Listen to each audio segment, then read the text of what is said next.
What if the reason we don't see advanced civilizations in the universe is not that they are always destroyed by war, or artificial intelligence, or planetary disaster? What if many of them simply stop replacing themselves? What if the Great Filter is not a sudden explosion, but a slow demographic fade? Because when people imagine the end of a civilization, they usually imagine something dramatic. They imagine cities burning, systems collapsing, an event everyone can point to and say, that was the moment everything ended. But history does not always work like that. Sometimes systems don't explode. Sometimes they thin out. They age. They slow down. They still function, sometimes for a surprisingly long time.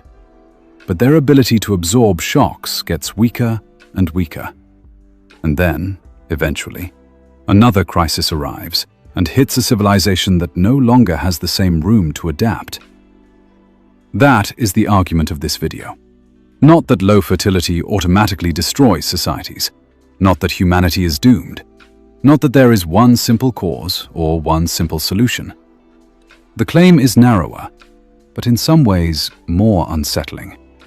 It is that sustained low fertility may be one of the deepest structural threats facing advanced civilizations, because it reduces resilience across everything else: economics, politics, innovation, public finance, military capacity, and long-term strategic ambition. And if that pattern is common, if technological societies repeatedly create conditions in which they stop reproducing, then maybe the silence of the universe is not the silence after a catastrophe. Maybe it is the silence after a long retreat. Part 1. The Fermi Paradox. The Fermi Paradox begins with a very simple question. If the universe is so vast, so old, and so full of stars and planets, where is everybody? There are too many opportunities for life, too many chances for intelligence, and too much time for advanced civilizations to arise. So why do we not see evidence of them everywhere? One of the classic answers is the Great Filter. Somewhere between lifeless matter and a civilization capable of becoming visible across interstellar distances, there must be at least one step that is extremely hard to pass. Most people imagine that filter as something spectacular: nuclear war, rogue AI, engineered pathogens, ecological collapse. But there is another possibility that receives far less attention. A civilization may not need to blow itself up in order to disappear. It may only need to stop reproducing enough to sustain itself over the long run. That sounds less cinematic, but in a way it is more disturbing, because it is the kind of process that can unfold while everything still looks normal. Part 2. The global fertility decline is real, historical, and persistent. The first thing to understand is that fertility decline is not a niche issue. It is not just Japan. It is not just South Korea. It is not just Europe. It is one of the most important, slow-moving global transitions of the modern era. Across the world, total fertility has fallen from about 4.7 children per woman in 1960 to about 2.2 in 2023. That is a decline of more than half in roughly 6 decades. This is not a cyclical fluctuation. It is a structural transformation. And it is not just about how many countries are now below replacement fertility. It is about how many people live in such countries. Recent UN reporting indicates that more than 2/3 of the world's population now live in countries or areas where fertility is below the conventional replacement benchmark of about 2.1. That means this is no longer a regional demographic curiosity. It is a macro-scale shift in the human system. But there is another dimension that makes this trend even more profound. The decline in fertility began much earlier than most people assume. We often imagine falling birth rates as a late 20th century phenomenon, tied to modern technology, women's education, or contemporary culture. Yet the historical record shows that the demographic transition started long before the modern world as we know it. In Italy, for example, fertility began to decline around 1850, nearly 2 centuries ago. Long before smartphones, long before mass university education, long before the welfare state, long before the cultural narratives we usually blame for low birth rates. This early decline is not a footnote. It is a signal. It tells us that the forces driving fertility reduction are not just recent lifestyle choices, but deep structural dynamics that emerge as societies industrialize, urbanize, and accumulate wealth. And the persistence of this pattern, beginning in the 19th century and continuing, with fluctuations but no full reversal, suggests that we are not dealing with a temporary distortion.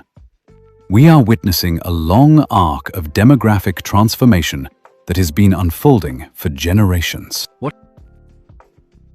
Part 3. Why this is harder to dismiss than people think.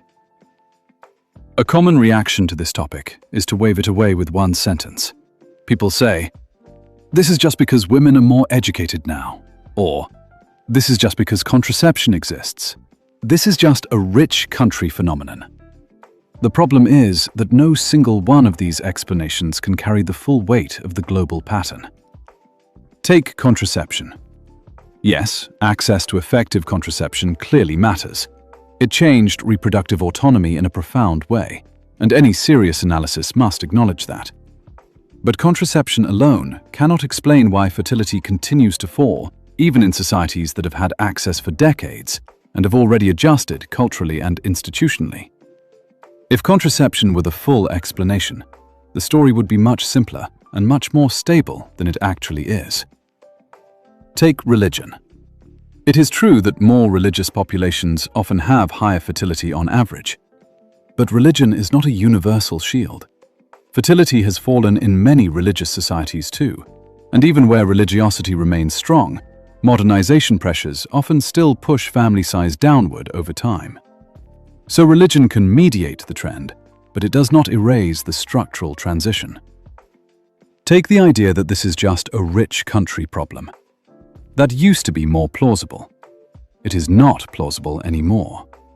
India has already fallen below replacement fertility, according to recent UN-linked reporting, while many middle-income countries across Latin America and Asia have moved sharply downward as well. The transition is global, even if it is asynchronous.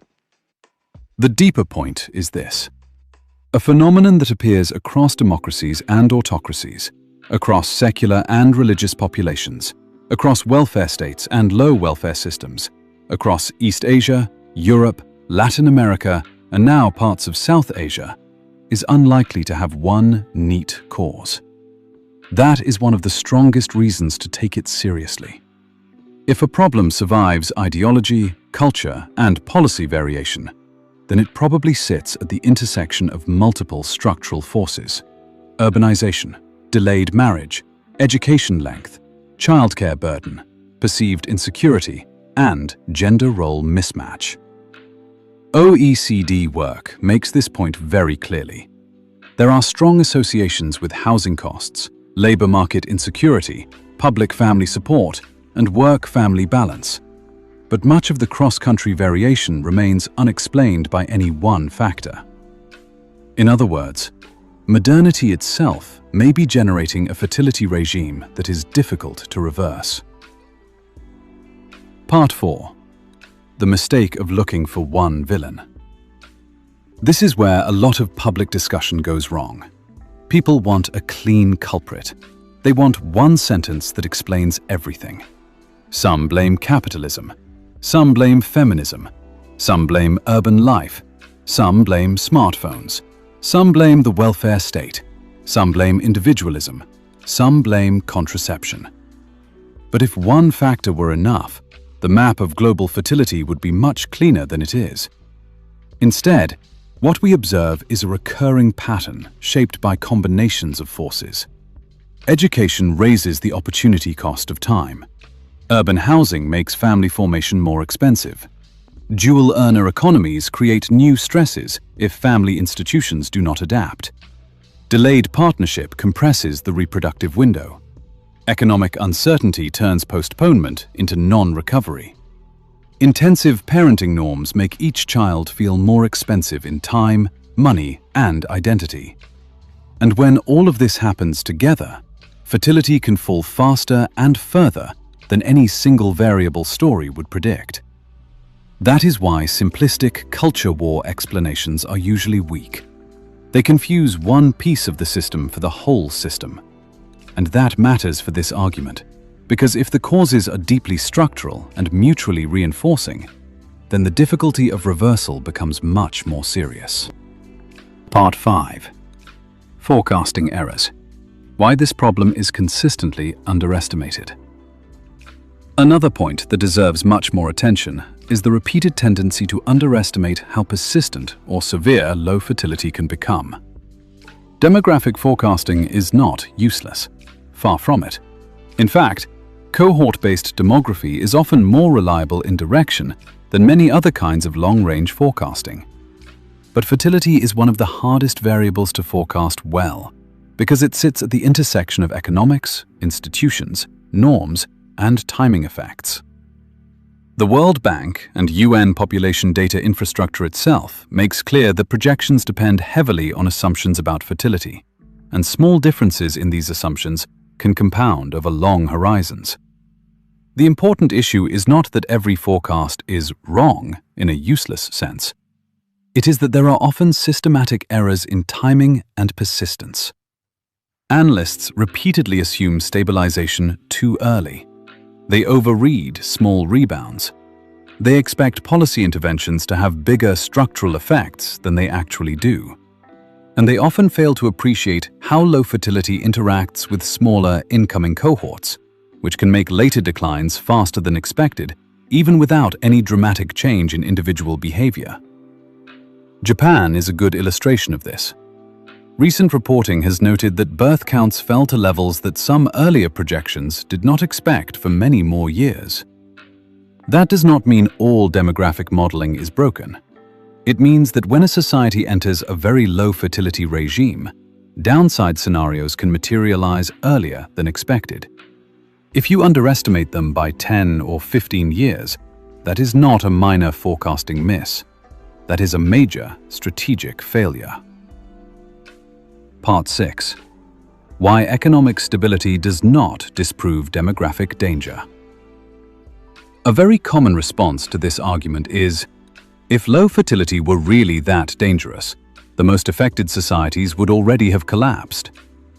That sounds persuasive until you think about timescale.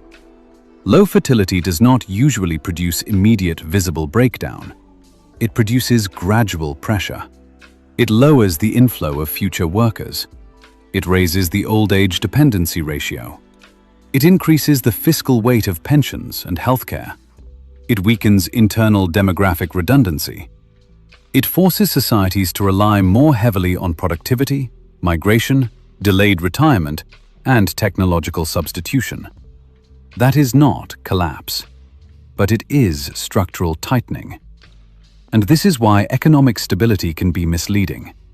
A country can remain wealthy, technologically sophisticated, and institutionally functional, while its demographic foundations deteriorate underneath it. The system still works. It just works under increasing strain. That is not evidence against the problem. It is evidence that the problem is slow. Part 7. Japan. The slow warning case. Japan remains the clearest example of how this process unfolds. Japan's population has been declining for years. Its age structure is among the oldest in the world, and its working age population has fallen substantially from peak levels. Yet, Japan has not descended into chaos. It remains orderly, advanced, safe, and in many respects, highly successful. That is important because it prevents us from slipping into cheap, apocalyptic storytelling. But Japan also demonstrates the cumulative side of demographic pressure. Trend growth has been under persistent pressure, Regional depopulation has become a major territorial issue. Public systems are under constant age-related strain.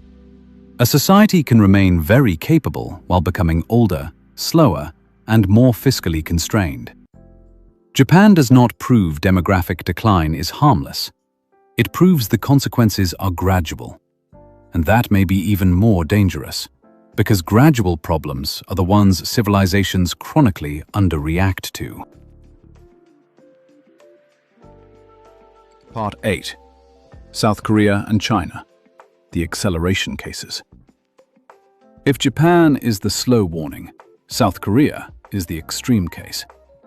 South Korea's fertility fell from roughly 1.6 in 1990 to around 0.84 in 2020, and then to about 0.72 in 2023. There has been a small recent rebound, with reporting pointing to around 0.75 in 2024 and around 0.80 in 2025. But even with that improvement, Korea remains drastically below replacement and still appears to be the only OECD country below 1.0. Analysts remain cautious because smaller cohorts are still entering reproductive ages and because part of the rebound likely reflects temporary marriage recovery after the pandemic. South Korea matters because it shows what happens when a society enters an ultra-low fertility regime and the system becomes self-reinforcing. Housing costs, education pressure, work culture, delayed marriage, and gender role mismatch all interact in a way that no single policy tool can fully unwind. OECD analysis and recent reporting both reinforce the same conclusion. This is not one variable economics. It is a deeply embedded social system. China matters for a different reason. Scale. China's fertility continued weakening even after birth restrictions were relaxed, and the country has now entered sustained population decline. Recent policy reporting shows the Chinese government explicitly moving toward a birth-friendly society framework, which is itself an admission that the issue is no longer peripheral. China is important because it proves something very significant. Once low fertility becomes embedded in expectations, urban costs, and family structure, even strong top-down policy changes may have limited effect. That is a disturbing thought if you are trying to think about the fate of advanced civilizations in general. Part 9. India, the transitional giant. India changes the conversation because it shows that fertility decline is no longer limited to very rich societies. Recent reporting places India below replacement fertility as well, even as it remains the world's most populous country. India still has a younger age structure than Europe, Japan, or Korea, which means it may retain a demographic dividend for some time. But the broader direction is clear. The largest population systems in the world are entering the same long-run transition.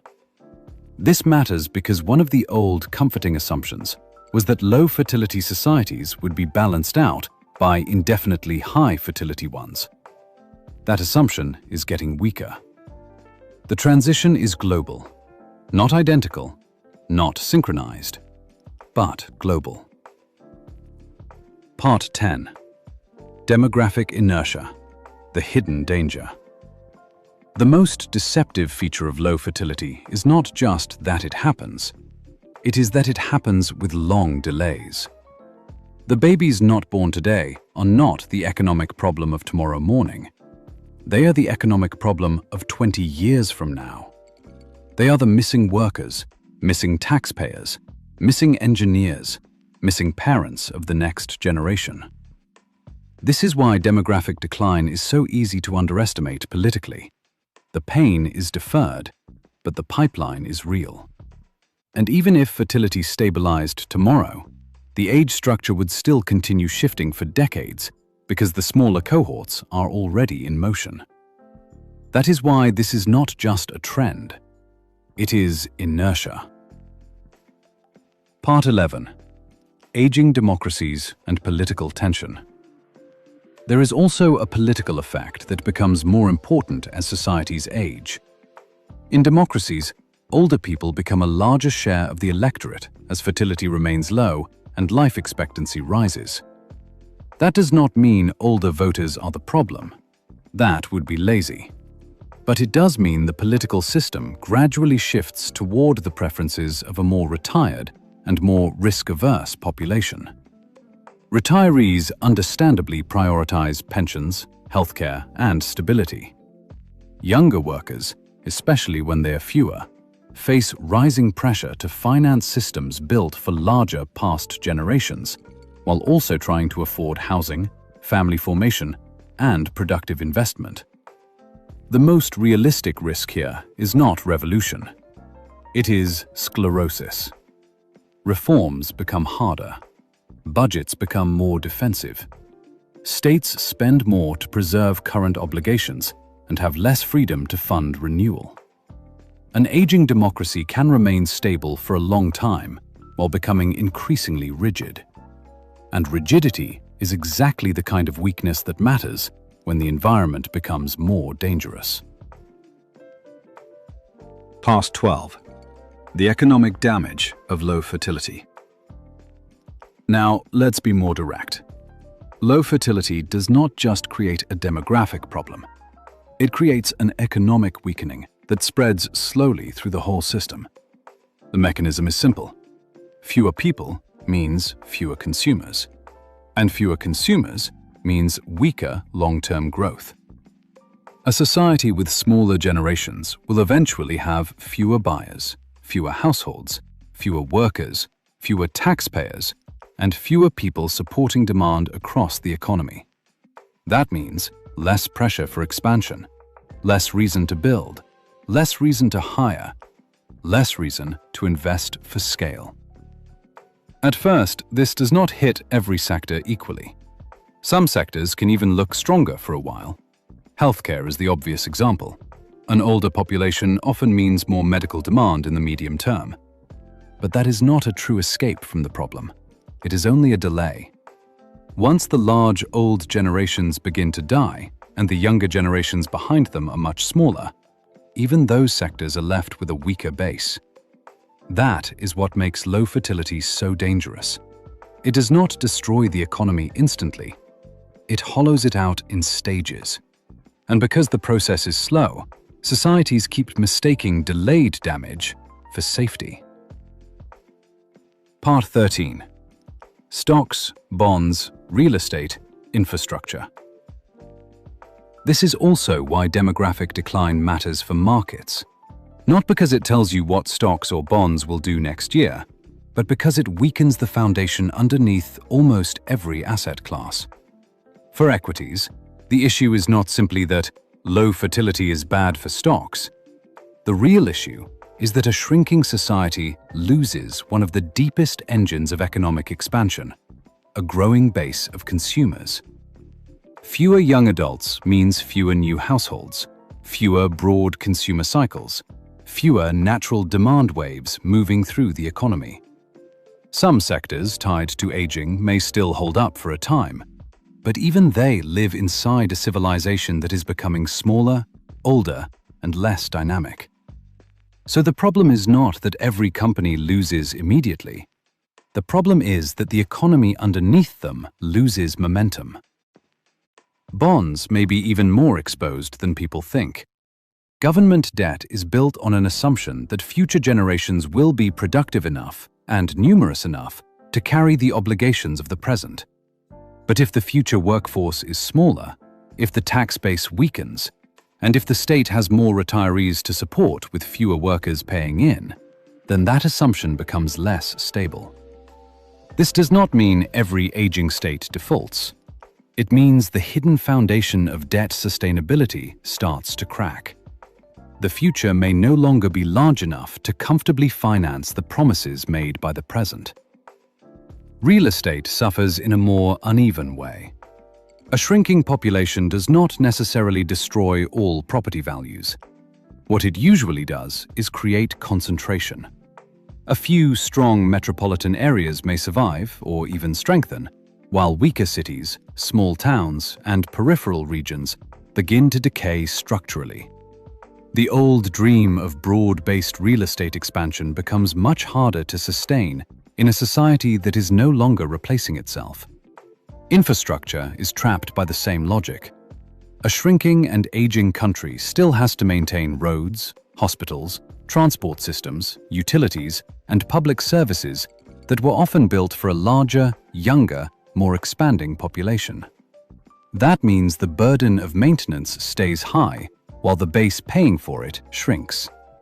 Over time, more and more resources go toward keeping inherited systems alive, and less goes toward building the future. That is the real economic pattern of demographic decline. It does not hit one sector. It slowly compromises the entire structure. Part 14. Why GDP per capita is not enough. A common objection is that a country can still become richer per person even if the total population falls. That is true, but it misses the deeper problem. A civilization does not survive on average income alone. It survives on strength, depth, redundancy, fiscal room, and the ability to recover when things go wrong. A society can still look decent on a GDP per capita chart while becoming weaker in more important ways. It can have acceptable average income and still have too few workers, too little strategic depth, too much fiscal pressure, and too little room for error. That is why demographic decline is not just a question of prosperity. It is a question of fragility. A society does not need to become poor in order to become vulnerable. It only needs to become too thin. Part 15. Why denatality may be more dangerous than other slow risks. What makes demographic decline so dangerous is not that it is the fastest threat. It is that it is slow enough to be ignored, but deep enough to change everything. A war is obvious. A financial crisis is immediate. A climate disaster is visible. Demographic decline is different. It does not arrive like a shock. It arrives like erosion. And that is exactly why it may be more dangerous than it looks. Once the age structure of a society is damaged, recovery is brutally slow. A recession can be reversed. A bank panic can be contained. Even after a war, a country can rebuild if it still has enough people, enough youth, enough energy, enough future. But if a civilization spends decades producing too few children, then the damage is already inside the next generation. By the time the full consequences become visible, the missing workers, missing taxpayers, and missing families are already built into the future. That gives demographic decline a kind of inertia that most other risks do not have. It keeps moving even after people realize it is real. And that is why it may be one of the most underestimated threats of all. Not because it is dramatic, because it is quiet enough to hollow out a civilization before that civilization fully understands what is happening. Part 16. A realistic pathway toward collapse or near extinction. Now let's push the argument to its hardest realistic form. Not in a sensational way, in a serious way. Low fertility by itself does not kill everyone. It does not create instant extinction. That is not the claim. The real danger is that if very low fertility continues across multiple generations, it can slowly produce a civilization that becomes too weak, too old, too rigid, and too thin to survive large shocks. And that is how the pathway works. It does not begin with collapse. It begins with tightening. Over the next 25 years, most advanced societies and many major middle-income societies remain below replacement. Governments react, but mostly with limited tools. Some family subsidies, some childcare support, some delayed retirement, some immigration, some automation, some efficiency reforms. These measures may soften the pressure, but they do not change the underlying fact that the next generations are smaller. Then the real economic effect arrives. The missing births of the past become the missing workers of the future. There are fewer people entering the labor force, fewer people paying taxes, fewer people available for the professions that keep civilization running. The shortage is no longer symbolic. It becomes operational. Societies can still function at this stage. In fact, many of them may look stable. But what they call adaptation is often only compression. They rely more heavily on technology, more heavily on centralized systems, more heavily on a smaller number of productive regions, and more heavily on fewer workers carrying more weight. That buys time. But buying time is not the same thing as solving the problem. What is really happening is that the civilization is burning through resilience. It is learning how to survive with less depth. Then, by mid-century, the political cost becomes harder to hide. Aging democracies become more defensive and less flexible. Governments are pulled in too many directions at once. Pensions, healthcare, debt, defense, infrastructure, social stability, technological competition. Younger workers become fewer, but the burden on them becomes heavier. Politics becomes more focused on preservation than renewal. That does not have to produce open chaos. It may produce something worse in the long run: sclerosis. A civilization that is still alive, still rich in places, still orderly on the surface, but too slow, too rigid, and too burdened to adapt when reality changes fast. Later in the century, the territorial consequences become even harsher.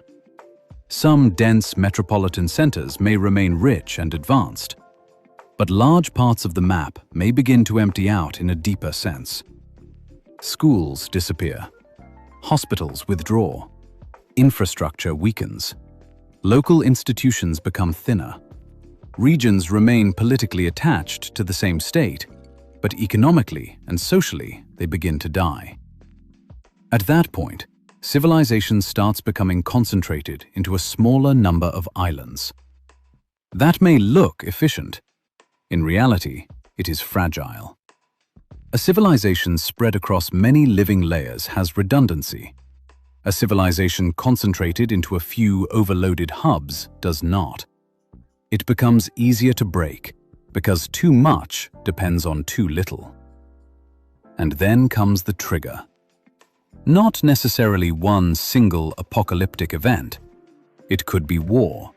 It could be a severe cyber-physical systems breakdown. It could be a climate adaptation failure. It could be a biological shock. It could be an energy crisis large enough to break continuity. The important point is not which trigger arrives. The important point is that the same shock hits very differently depending on the demographic condition of the civilization receiving it.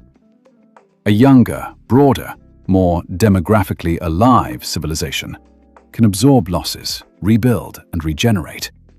A smaller, older, more indebted, more centralized civilization may not.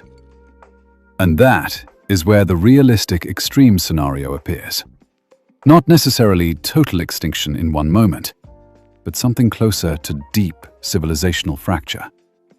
Humanity could survive in pockets, but lose the demographic depth and institutional continuity needed to sustain industrial civilization on a global scale. Supply chains could become permanently fragmented. High-end medicine could survive only in limited zones. Infrastructure could become intermittent. Knowledge could remain, but the social base required to reproduce it at scale could become too weak. And if fertility remains extremely low, even in those surviving enclaves, then recovery itself becomes uncertain. That is the real horror of the scenario. Not that one event kills the species, but that a civilization becomes too thin to rebuild after repeated blows. Part 17. So is denatality the great filter? Now we can answer the title directly. I am not saying denatality is definitely the great filter. That would be too much. But I am saying it has the exact structure of something that could become part of it. Because it does not damage only one layer of civilization. It damages the base. It reduces labor. It reduces consumption. It reduces the ability to recover. And that is what makes it so dangerous. Denatality may not be the event that destroys a civilization. It may be the condition that makes destruction much easier. It may not be the bullet. It may be the blood loss. It may not be the final blow. It may be the reason the final blow works. And if advanced civilizations tend to become richer, more urban, more complex, more educated, and less reproductively stable at the same time, then maybe this is not just our problem. Maybe it is a pattern. Maybe many civilizations reach a high level of intelligence and complexity, and then slowly become too small, too old, and too fragile to continue. If that is true, then the silence of the universe may not be the silence after an explosion. It may be the silence after a long demographic narrowing.